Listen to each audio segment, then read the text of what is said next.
आज हम इस समय सुल्तानपुर ज़िले के लम्भुआ तहसील में, जहाँ पे निशा तिवारी का घर है। घनश्याम तिवारी की जो पीट पर हत्या हुई थी 23 तारीख को शाम को, उसी संदर्भ में आज हम निशा तिवारी से बात करते हैं। उस दिन 23 तारीख को शाम को क्या हुआ था आपके पति के साथ?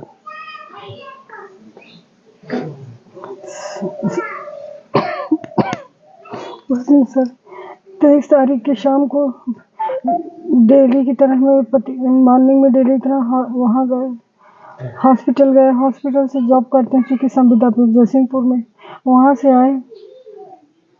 उसके बाद उनको मिस कॉल आई फ़ोन से, जगदीश नारायण ने फ़ोन किया 11 बजे, 3:30 बजे लगभग। फिर उसके बाद डेली रूटीन जैसे था कि 4 बजे आते थे वो, फ्रेश मूड में, ऐसा कुछ नहीं, ना कुछ ऐसी कोई बात ही नहीं थी। आए, फिर उन्होंने कहा कि मुझे कुछ पैसे दे दो, मुझे जाना है। तो समथिंग 3,500 साढ़े 4,000 मेरे पास पैसे ले गए। उसके बाद जो है एक गिलास पानी बिस्किट मेरे हाथ से पिया। उसके बाद तुरंत 1 सेकंड भी कहे मैं जा रहा हूँ कुछ मंगाना। मैंने कहा नहीं कुछ नहीं मंगाना है। कहा ठीक है मैं थोड़ी देर में आता हूँ। उसके बाद वो सर गए, 4 बजे की बात है, 4 बजे की बात है। वो घर से गए, बाइक से गए, फ्रेश डेली तरह जैसे नॉर्मल इंसान रूटीन में जैसे जाता है। फिर उसके बाद सर 6 साढ़े 6 बजे की बात में गेट पे थी, मेरा बेटा खेल रहा था। क्योंकि रोड है तो डर लगता है कि बाइक साइड ना आए, मैं भी खड़ी थी।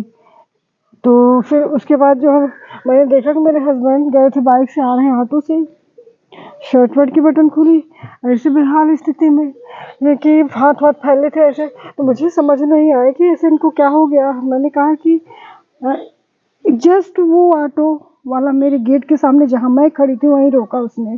तो मेरी हालत देख के तो पहले तो क्लियर नहीं हुआ, उनके तो लग ही नहीं रहे, तो गए थे बाइक से। और शर्ट मतलब अंधेरा था, 6:30 बजे तो कुछ हो जाता है ना। फिर मैंने देखा कि वो तो मेरे हस्बैंड, मैंने हाथ जैसन को पकड़ा, इतना उन्होंने बताया कि हमने कहा क्या हुआ? कहा मेरे साथ बहुत बुरा हुआ, बहुत बुरा हुआ। क्या बताएं? हमको अजय नारायण सिंह ने मार दिया, हमें अजय नारायण सिंह ने मार दिया। तो हम उनको 2 कदम ऐसे, मैंने हाथ उनका पकड़ा, शर्ट चूँकि ऐसी थी तो ऐसे कि एक हाथ तो मेरा ऐसे लुंज था सामने, एक ही तरफ। अच्छी खासी पर्सनालिटी थी, 6 फीट। और उसके बाद मुझसे वो, तो हमने कहा ये तो संभल ही नहीं रहे हैं। देखे तो नीचे पूरा पैर तो टूटा था सर, और वो ऐसे करके एक पैर जैसे उसे रखे। मेरा हाल है, रेंट पे ही हम लोग रहते हैं, लेकिन आगे हाल है उसमें पूरा बरामदे में गिर गए धड़ से। उसके बाद यही डरते रहे, पता नहीं कहाँ मुझे मार दिया उसने। तो मेरी प्रियरिटी उनका इलाज थी, तो मैंने कहा उसका नाम छोड़िए, उसका नाम छोड़िए। फिर उसके बाद जो है चलिए, अब वो खिसक ही नहीं पा रहे, तो मैं चेयर ले आए।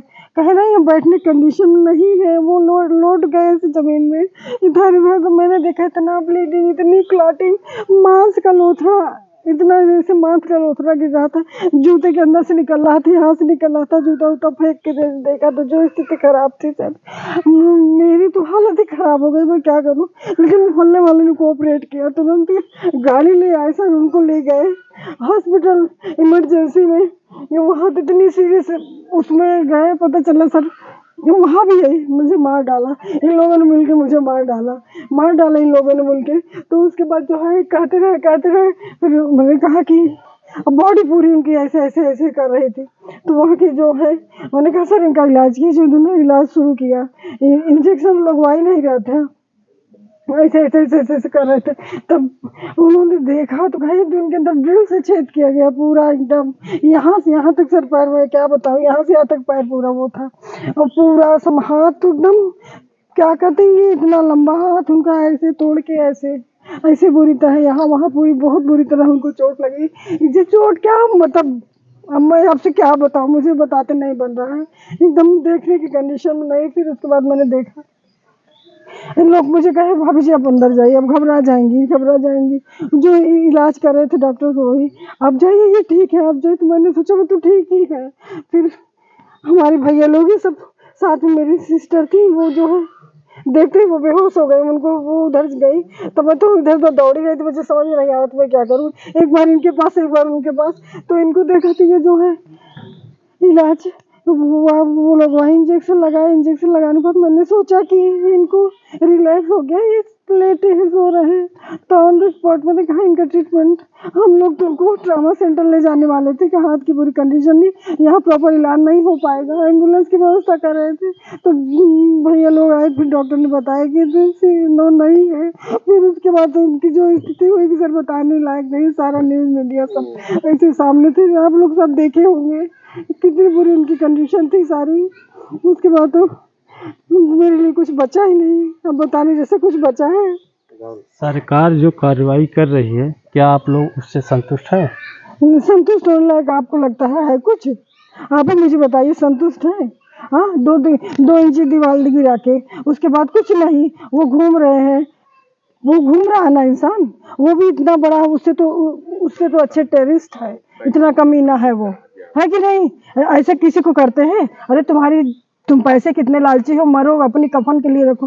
उनको छोड़ देते डांट डूट के एक आध झापड़ मार के छोड़ देते। वो मेरी जिंदगी में तो रहते हैं, लेकिन तुम लोग कहीं का उसी 3-4 लोग बुर के मिल के, मेरे हस्बैंड पर्सनालिटी ऐसी थी, 1-2 लोग उनके लिए कुछ नहीं थे, 3-4 लोग मिल के उनको मारे हैं। जो तहरीर आप कल दी है, हाँ, उसमें एक वर्तमान के युवा मोर्चा के जिला अध्यक्ष हैं चंदन नारायण। हाँ, आपने फिर से तहरीर दिया है, क्या वो भी इस घटना में शामिल थे? हाँ, सब है, पूरा उनका परिवार है, सब है, सब है, उसमें कोई बच्चे नहीं है। समझ रहे हैं, जो तहरीर में है वो मैंने गलत नहीं दिया है। सुल्तानपुर और अमेठी की सबसे पहले और सबसे तेज खबरें देखने के लिए सब्सक्राइब करें Now 44 न्यूज चैनल।